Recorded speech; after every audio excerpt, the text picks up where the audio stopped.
হ্যাঁ বন্ধু, কি বললি? তোর মা মারা গেছে, তুই গ্রামের বাড়ি যাবি? ও আচ্ছা আচ্ছা, ঠিক আছে বন্ধু, তুই টেনশন করিস না, তোর নাইট শিফটটা আমি করে দিব না। আচ্ছা ঠিক আছে। কি বললে তুমি? নাইট শিফট করবা মানে? তুমি না আজকেই নাইট শিফট করে আসলা? ওই হয়েছে কি, আমার বন্ধু ইয়াসিন আছে না, ওর মা হঠাৎ করে গ্রামে মারা গেছে, তো আজকে গ্রামে যাবে। আমি তো ডে শিফট করি, ও নাইট শিফট করে, তো ওর নাইট শিফট আর কি আমাকে করতে হবে। কি বলো, এক সপ্তাহ পর তুমি আসলে আর এখনই আবার বন্ধুর নাইট শিফটে চলে যাবা? এইসব না আমার একদম ভালো লাগে না। আরে এক সপ্তাহ বিষয় তো, তাছাড়া ওর মা মারা গেছে। বিয়ের পর থেকেই দেখতেছি তোমার এরকম সমস্যা। আমার আর ভালো লাগে না, আমার একা একা থাকতে একটুও ভালো লাগে না, বুঝছো? হ্যাঁ আমি বুঝতে পারছি তোমার একটু কষ্ট হবে, তারপরে তো কিছু করার নাই। ঠিক আছে, আমি তাহলে এখন চলে যাই। হ্যাঁ যাও যাও, তুমি গেলেই তো আমার আরো ভালো। এই শোনো, আমার হাজবেন্ড চলে গেছে এক সপ্তাহের জন্য, বুঝছো? তুমি তাড়াতাড়ি বাসায় চলে আসো।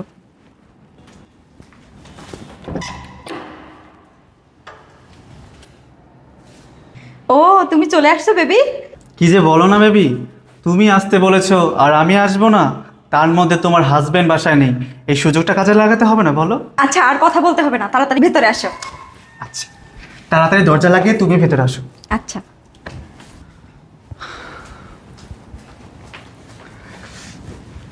আচ্ছা বেবি, তুমি যে বললে তোমার হাজবেন্ড এক সপ্তাহ থাকবে, আবার হঠাৎ করে কোথায় চলে গেল?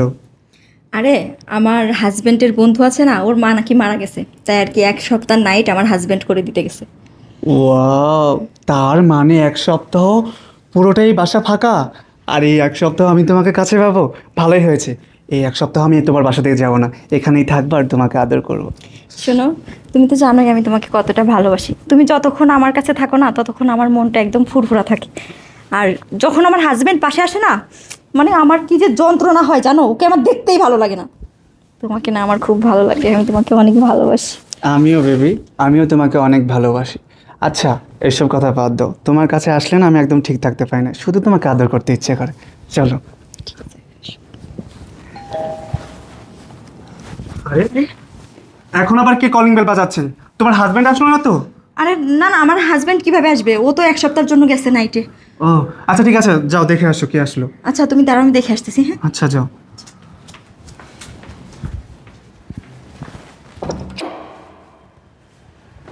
আসসালামু আলাইকুম। ওয়ালাইকুম আসসালাম, আপনি কে? জি আমি একজন ব্যাংকার। এটা কি রুবেল সাহেবের বাড়ি? হ্যাঁ এটা রুবেল সাহেবেরই বাসা, কিন্তু আপনি কেন এসেছেন? আসলে রুবেল সাহেব আমাদের ব্যাংকে লোনের জন্য অ্যাপ্লাই করেছিলেন, ওনার লোনটা পাস হয়েছে, সেই লোনের টাকা নিয়ে আমি আসছি এখানে। কি টাকা নিয়ে আসছেন? আসেন আসেন, ভিতরে আসেন।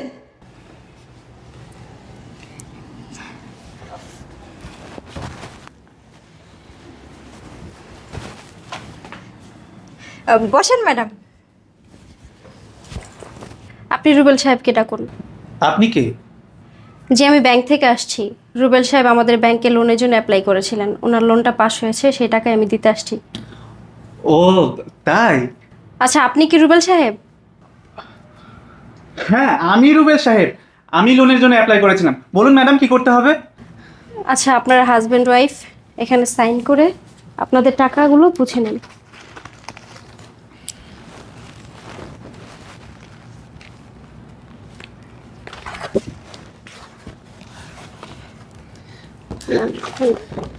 কোথায় সাইন করতে হবে? এখানে। আচ্ছা ঠিক আছে, এই নাও।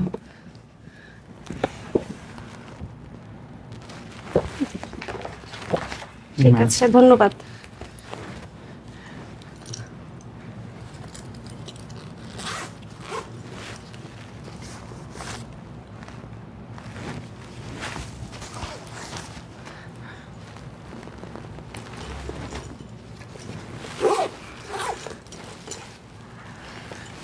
আচ্ছা ধন্যবাদ, তাহলে আমি এখন আসি। হ্যাঁ আচ্ছা ঠিক আছে ম্যাডাম। আচ্ছা জি, ঠিক ম্যাডাম। আছে। এই তো মেঘনা চাইতে জল। এই কার মুখ দেখে আজকে ঘুম থেকে উঠেছিলাম বলো তো? এতগুলো টাকা! ওয়াও! দেখি, সত্যি আমি না বিশ্বাসই করতে পারতেছি না এতগুলো টাকা। শোনো, আমরা এক কাজ করি, হ্যাঁ, এই টাকাগুলো নিয়ে চলো আমি আর তুমি পালিয়ে যাই। আরে পালাবো তো পরে, এতগুলো টাকা যেহেতু পেয়েছি, চলো একটু সেলিব্রেটেড করি। ঠিক আছে, চলো বেডরুমে চলো। আজকে আমার কি যে আনন্দ লাগছে না বেবি টাকাগুলো পেয়ে।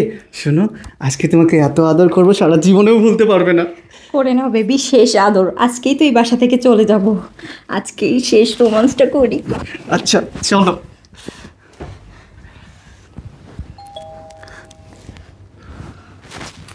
এই এখন আবার কি আসলো? উফ, এদের যন্ত্রণায় তো আমার কিছু ভালো লাগছে না। দেখো তো আবার কি আসলো। আচ্ছা ঠিক আছে, তুমি বসো, আমি দেখে আসতেছি। ধ্যাৎ।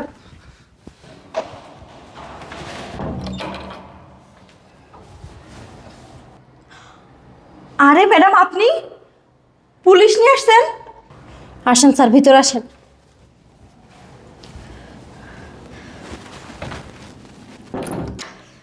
কিছু তো বুঝলাম না, এই ব্যাংকের ম্যাডাম পুলিশকে কেন নিয়ে আসলো সাথে?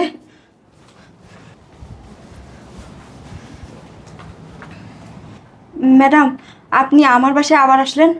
আর স্যার আপনি? স্যার, উনি রুবেল সাহেবের ওয়াইফ। রুবেল সাহেব কোথায়? ডাক দেন। ইয়ে মানে স্যার, কেন? আমার হাজবেন্ড তো বাসায় নাই।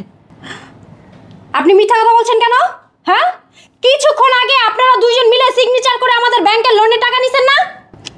ইয়ে মানে ম্যাডাম, আমি সত্যি বলতেছি, উনি বাসায় নাই। ঠিক আছে, যেহেতু আপনার হাজবেন্ড বাসা নাই, আপনি আমার সাথে থানা চলুন।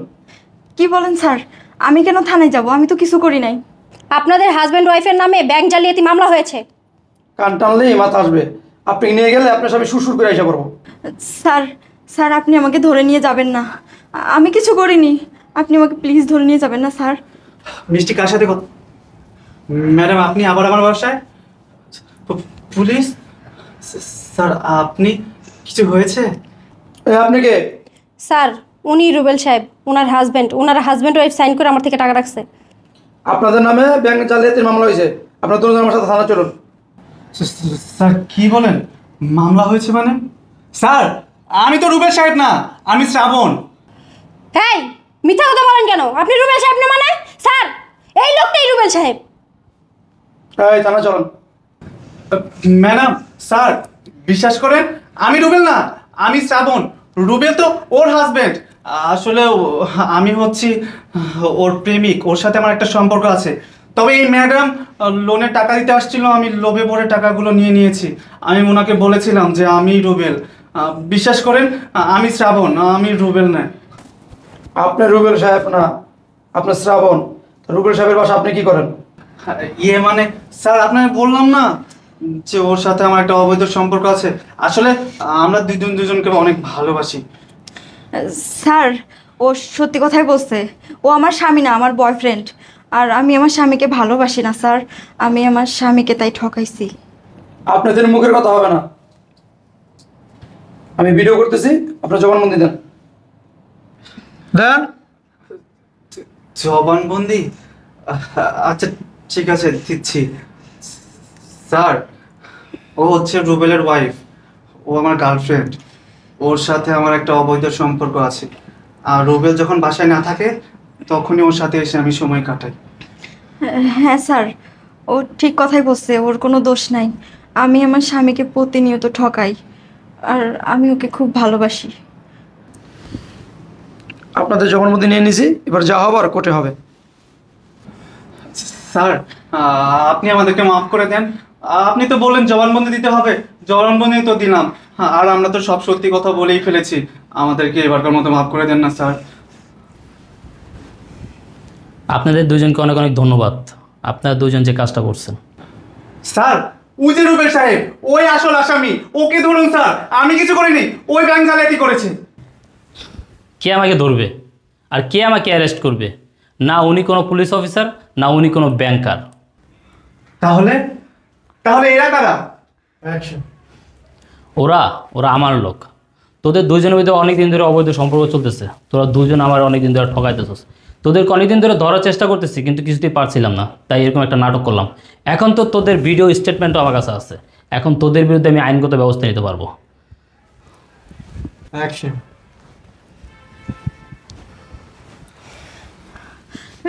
রুবেল, রুবেল তুমি আমাকে প্লিজ ক্ষমা করে দাও। আমি এরকম ধরনের ভুল আর কোনোদিনও করব না। ক্ষমা করব? তোকে আমি ক্ষমা করব? তুই দিনের পর দিন আমার ঠকাইছস। হ্যাঁ, আমি বাসায় না থাকলে অফিসে গেলে তুই তোর বয়ফ্রেন্ড আইন আমার বাসায় নষ্টামি করছস, নোংরামি করছস। আমি তোকে ক্ষমা তো করে দেবো, কখনোই আমি তোকে ক্ষমা করবো না। তুই তো একটা বিশ্বাসঘাতক বেইমান। শোন, তোর সাথে আমি সংসার করবো না, তোর সাথে আমার এখনই সম্পর্ক শেষ। তুই এখন এই মুহূর্তে আমার বাড়িতে বের হয়ে যা, তোর সাথে দেখা হবে আমার কোর্টে। বুঝছ নাই? ভিডিও স্টেটমেন্ট তো আমার কাছে আছে।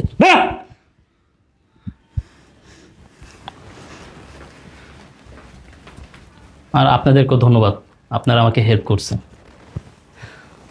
ঠিক আছে, আমরা তাহলে এখন আসি। ঠিক আছে, আসুন।